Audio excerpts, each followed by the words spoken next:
City post live, मैं हूं रिया रजक। भोजपुर जिले के बिलौटी गांव में हुए भरत तिवारी एनकाउंटर को लेकर के बिहार में राजनीतिक और सामाजिक बहस तेज हो गई। इस बीच बिहार के पूर्व मुख्यमंत्री नीतीश कुमार का अप्रैल 2023 का एक पुराना बयान भी सोशल मीडिया पर तेजी से वायरल हो रहा है। आप देखें वो वीडियो। ये कहीं होता है देश में, दुनिया में कहीं कोई होता है जी?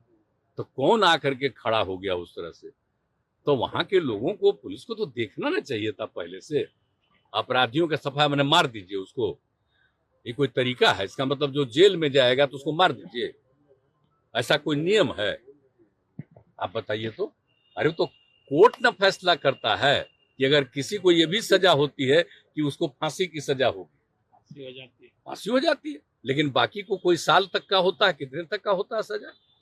लेकिन उनको उसको निकलेगा, बीमार हो गया, कोई कहीं जाएगा तो उसको ऐसे होगा? ये तो कभी नहीं होना चाहिए। इसके लिए सब संविधान क्या बना हुआ है? तो हर चीज तो बना हुआ है ना भाई। तो इसके बाद अगर कोई बोलता है, इसका मतलब अपनी बात। जैसा कि आप देख रहे थे, आपको बता दें वो वीडियो 17 अप्रैल 2023 का है।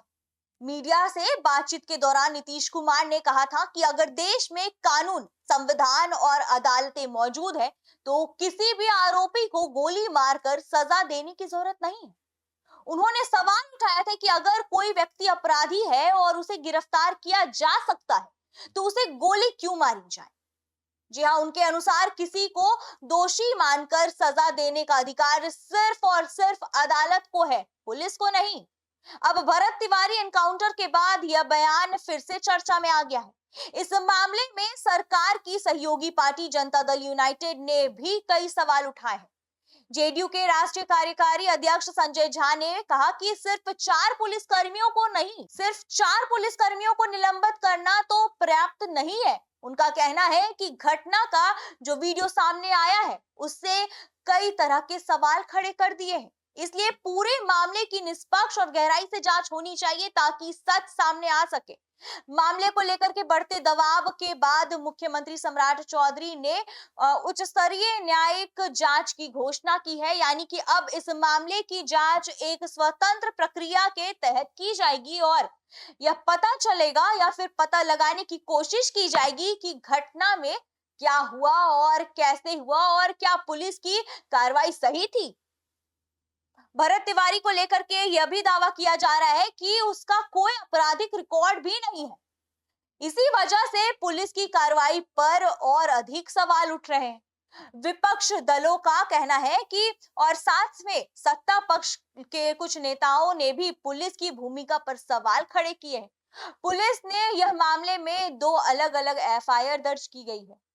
जी हाँ, आपको बता दें कि पहली एफआईआर में अवैध हथियार रखने, पुलिस के काम में बाधा डालने, पुलिस पर गोली चलाने और आरोपी को बचाने जैसे आरोप लगाए गए हैं। इस मामले में भरत तिवारी के पिता और भाई को भी आरोपी बनाया गया है। जी हाँ, वहीं दूसरी ओर हम आपको बता दें कि दूसरी एफआईआर सीधे एनकाउंटर की घटना से जुड़ी है।